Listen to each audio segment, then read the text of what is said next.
दोस्तों, तो ये हमारा जीएस के क्वेश्चन है इसमें और इम्पोर्टेंट हैं, ज़्यादातर एग्जामों में पूछे जाते हैं इस तरह के क्वेश्चन।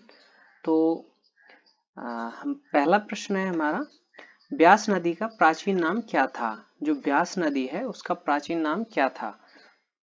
तो जो हमारे ऑप्शन है वो है पद्मा, ए ऑप्शन है, बी है सिंधु, सी है कालिंदी और डी है बिपाशा। तो इसका जो राइट आंसर है वो है बिपाशा।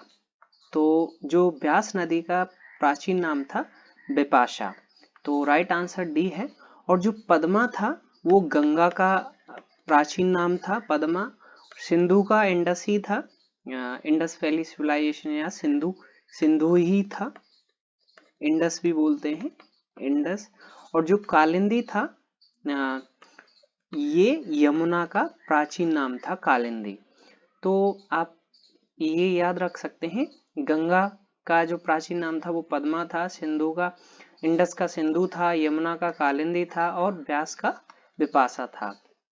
तो अब है हमारा दूसरा प्रश्न है ये, जो बत्सय महाजनपद था उसकी राजधानी क्या थी? जो बत्सय महाजनपद था उसकी राजधानी क्या थी?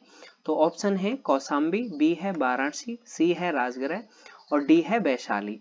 तो जो इसका राइट आंसर है, बत्सय की जो राजधानी थी वो थी कौशाम्बी, राइट आंसर हमारा ए है।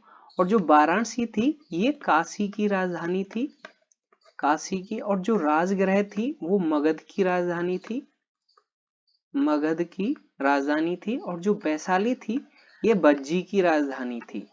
तो आप इस तरह से भी याद रख सकते हैं, बत्सय की कौशाम्बी थी, काशी की वाराणसी थी, राजगृह की मगध की राजगृह थी और बज्जी की वैशाली थी। तो अब है हमारा तीसरा प्रश्न है ये, मानव शरीर में रक्त से जो अवांछनीय पदार्थों को पृथक कौन सा अंग करता है? जो मतलब अवांछनीय पदार्थ होते हैं रक्त में, तो उसको अलग अंगों से अलग कौन करता है?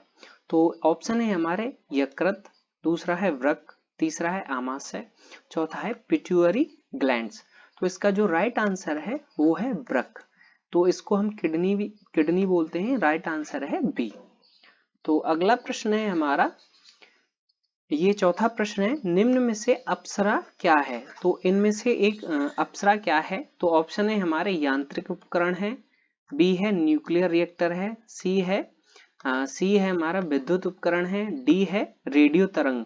तो इसका जो राइट आंसर है वो है न्यूक्लियर रिएक्टर है। ये मतलब 40 वर्ष पूरे होने पर इसको अप्सरा नाम दिया था, तो इसको न्यूक्लियर रिएक्टर बोलते हैं। तो इसका जो राइट आंसर है वो है बी।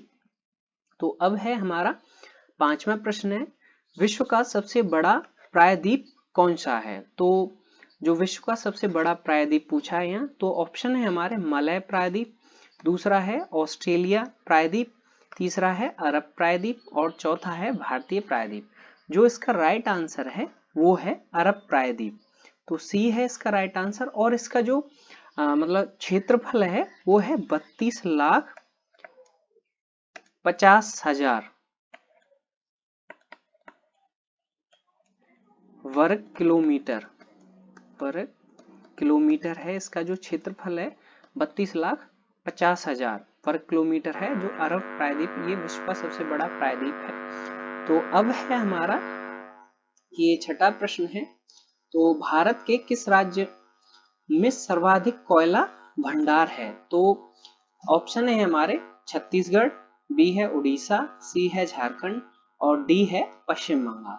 जो कोयला का सर्वाधिक भंडार है वो है झारखंड में। और ये झारखंड में भी एक मतलब जगह है झरिया झरिया। तो ये यहाँ पे मतलब कोयला का भंडार है। और एक प्रश्न यहाँ ये भी बनता है, ये जो 80% जो कोयला है इंडिया में वो बिटुमिनस है, बिटुमिनस कोयला है। तो आप ये भी याद रखें बिटुमिनस कोयला है। और एक प्रश्न ये भी बनता है कि ये जैसे अगर पूछ लिया जाए कि भारत के किस क्षेत्र में, तो ये गोंडवाना ऐसे भी बनता है, गोंडवाना क्षेत्र के नाम से भी ऑप्शन आ सकता है, तो आप गोंडवाना भी लगाएं। तो इसका जो राइट आंसर है वो है सी। और पहले मतलब झारखंड में पहले नंबर पर झारखंड आता है और सेकंड में उड़ीसा है। तो ये भी आप एक पॉइंट ये भी है, मान लो झारखंड नहीं दिया हो, उड़ीसा दिया हो, तो आप उड़ीसा लगाएं। तो इसका जो राइट आंसर है वो है सी। तो अब है हमारा 7वां प्रश्न है ये, जो स्वर्ण जयंती शहरी योजना रोजगार योजना कब शुरू की गई? तो ऑप्शन है हमारे 17 सितंबर 1996, 11 सितंबर 1997, सी है 17 सितंबर 1997 और 17 सितंबर 1986। तो जो इसका राइट आंसर है वो है 17 सितंबर 1997 को स्वर्ण जयंती शहरी रोजगार योजना स्टार्ट की गई थी। इसका जो राइट आंसर है वो है सी। अब है हमारा 8वां प्रश्न है, एशियाई विकास बैंक का मुख्यालय कहाँ है? तो इसको हम एडीबी बोलते हैं, एडीबी भी। तो इसका जो मुख्यालय है वो कहाँ है? तो ऑप्शन है हमारे जापान, भारत, फिलीपींस और चीन। तो जो इसका राइट आंसर है वो है फिलीपींस। तो जो एडीबी बैंक का मुख्यालय है वो फिलीपींस में है, और फिलीपींस में भी मनीला एक जगह है, वहां है ये। तो इसका जो राइट आंसर है वो है सी, फिलीपींस में मनीला। तो अब है हमारा ये 9वां प्रश्न है, तो कैबिनेट मिशन की अध्यक्षता किसने की थी? तो जो कैबिनेट मिशन था वो 1946 में आया था, 1946 में। तो ऑप्शन है हमारे स्टेफोर्ड क्रिप्स ने और क्लेमेंट एटली ने, और सी है सर पी लॉरेंस ने, और डी है लॉर्ड एटली ने। तो जो इसका राइट आंसर है वो है सर पी लॉरेंस ने अध्यक्षता की थी। इसका जो राइट आंसर है वो है सी। अब यहाँ एक प्रश्न ये भी बन जाता है कि जब कैबिनेट मिशन आया तब ब्रिटिश का पीएम कौन था? तो आप याद रखें कि क्लेमेंट एटली, तो ये उस टाइम पीएम था। तो अगला है हमारा ये 10वां प्रश्न है, तो राष्ट्रपति पर महाभियोग चलाने हेतु कितने दिन पहले नोटिस देना होता है? जब राष्ट्रपति पर महाभियोग चलाना हो तो कितने दिन पहले नोटिस देना होता है? तो ऑप्शन ए है हमारा 12 दिन पहले, बी है 24 दिन पहले, सी है 14 दिन पहले और डी है 44 दिन पहले। तो जो इसका राइट आंसर है वो है सी, 14 दिन पहले, मतलब राष्ट्रपति पर महाभियोग चलाने से 14 दिन पहले नोटिस देना होता है। तो इसका जो राइट आंसर है वो है सी, 14 दिन पहले।